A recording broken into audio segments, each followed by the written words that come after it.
दोस्तों, डेट है 7 जनवरी 1943।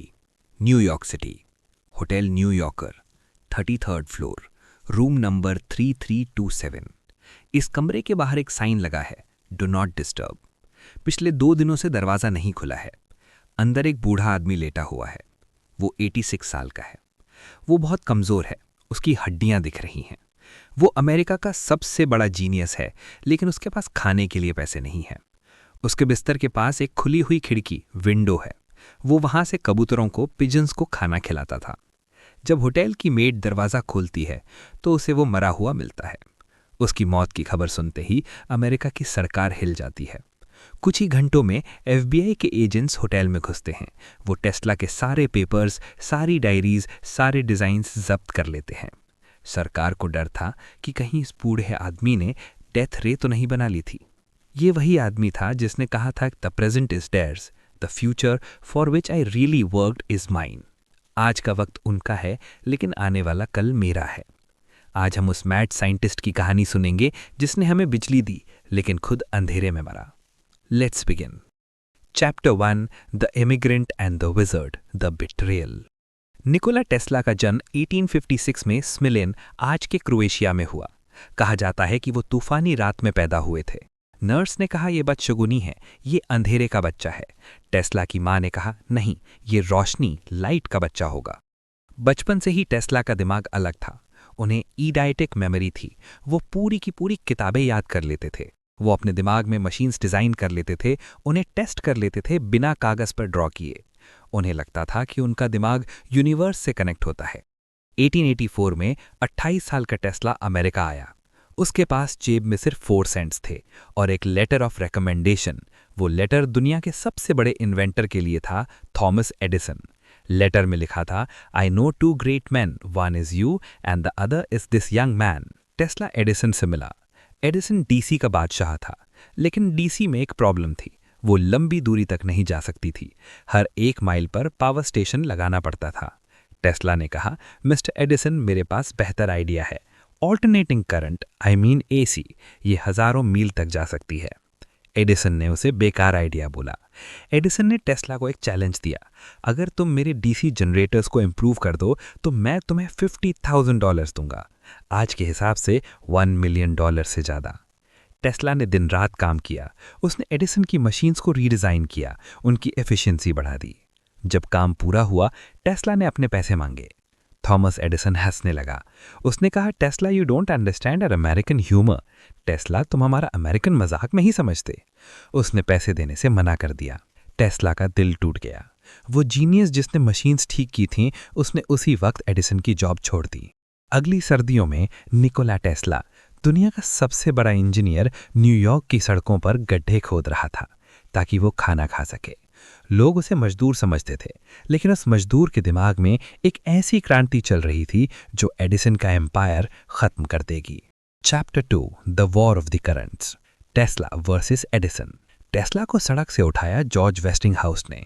वेस्टिंगहाउस एक बड़ा बिजनेसमैन था जो एडिसन से टक्कर लेना चाहता था। उसने टेस्ला का AC मोटर का पेटेंट खरीदा और शुरू हुई वॉर ऑफ द करंट्स। एक तरफ एडिसन का DC था, दूसरी तरफ टेस्ला और वेस्टिंगहाउस का AC था।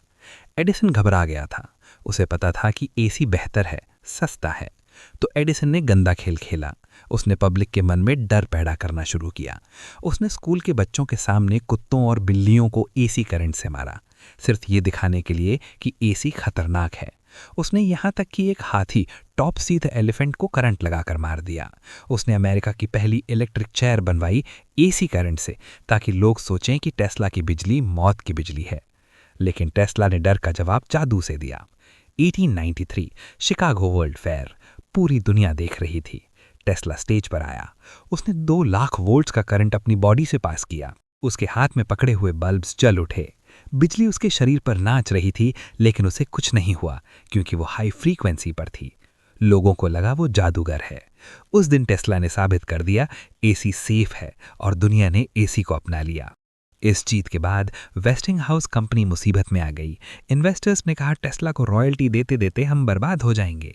कॉन्ट्रैक्ट के हिसाब से टेस्ला को हर यूनिट बिजली पर पैसे मिलने थे।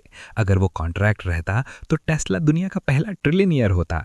लेकिन जॉर्ज वेस्टिंगहाउस ने टेस्ला से कहा कि निकोला, अगर मैं तुम्हें पे करूंगा तो कंपनी बंद हो जाएगी। निकोला टेस्ला ने क्या किया? उसने वो कॉन्ट्रैक्ट उठाया और फाड़ दिया। उसने $12 मिलियन बिलियंस ऑफ डॉलर्स ठुकरा दिए, सिर्फ इसलिए ताकि दुनिया को सस्ती बिजली मिल सके और उसका दोस्त बचा रहे। ये टेस्ला की सबसे बड़ी गलती थी और सबसे बड़ी कुर्बानी भी। Chapter 3, the tower of dreams, Wardenclyffe. अब टेस्ला फेमस था। उसका अगला सपना था वायरलेस पावर। वो चाहता था कि पूरी दुनिया में हवा के जरिए बिजली भेजी जाए। जैसे आज वाईफाई होता है, वैसे वो 1900 में वाई पावर बनाना चाहता था, ताकि गरीब से गरीब इंसान धरती में कहीं भी एक एंटीना लगाए और उसे मुफ्त बिजली मिले। उसने फंडिंग ली जेपी मॉर्गन से, अमेरिका के सबसे बड़े बैंकर से। उसने लॉन्ग आइलैंड में एक बड़ा टावर बनाना शुरू किया, वार्डनक्लिफ टावर, 187 फीट ऊंचा। इसी बीच गुग्लिएल्मो मार्कोनी ने दुनिया का पहला रेडियो मैसेज भेजा। मार्कोनी ने टेस्ला के ही पेटेंट्स यूज किए थे, चोरी किए थे। लेकिन दुनिया ने मार्कोनी को हीरो मान लिया। जब टेस्ला ने जेपी मॉर्गन को बताया, सर ये टावर सिर्फ रेडियो नहीं है, ये दुनिया को मुफ्त बिजली देगा। जेपी मॉर्गन ने पूछा, मुफ्त? अगर बिजली हवा में होगी तो हम मीटर कहाँ लगाएंगे, उसका बिल कैसे लेंगे? मॉर्गन एक कैपिटलिस्ट था, उसे मुफ्त कुछ नहीं चाहिए था। उसने फंडिंग रोक दी। टेस्ला ने भीख मांगी, प्लीज काम मत रोको, ये इंसानियत को बदल देगा। लेकिन मॉर्गन ने पैसे नहीं दिए। वार्डनक्लिफ टावर अधूरा रह गया, बाद में उसे स्क्रैप के लिए तोड़ दिया गया। टेस्ला का सबसे बड़ा सपना पैसों की कमी ने मार दिया। टेस्ला टूट गया, उसे नर्वस ब्रेकडाउन हो गया। Chapter 4, the pigeon and the long shadow. Tesla बूढ़ा हो रहा था, वो अकेला रहता था। वो ऑब्सेसिव कंपल्सिव डिसऑर्डर का शिकार था। वो हर चीज 3 बार करता था।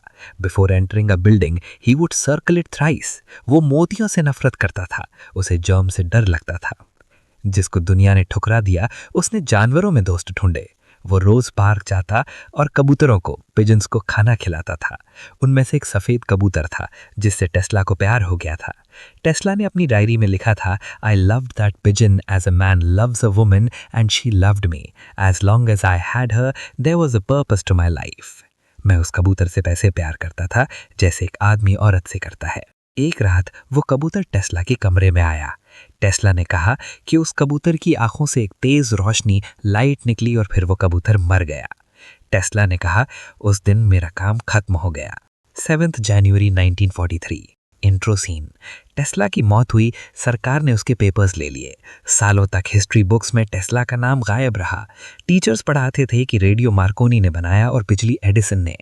टेस्ला को भुला दिया गया। वो आदमी जिसने 20th सेंचुरी बनाई थी, वो गरीबी और अनामी में मरा। कंक्लूजन। दोस्तों, निकोला टेस्ला की कहानी हमें क्या सिखाती है? Idea versus execution. टेस्ला के पास दुनिया के बेस्ट आइडियाज थे, लेकिन एडिसन के पास बिजनेस माइंड था। दुनिया बदलने के लिए सिर्फ जीनियस होना काफी नहीं, थोड़ा प्रैक्टिकल होना भी जरूरी है।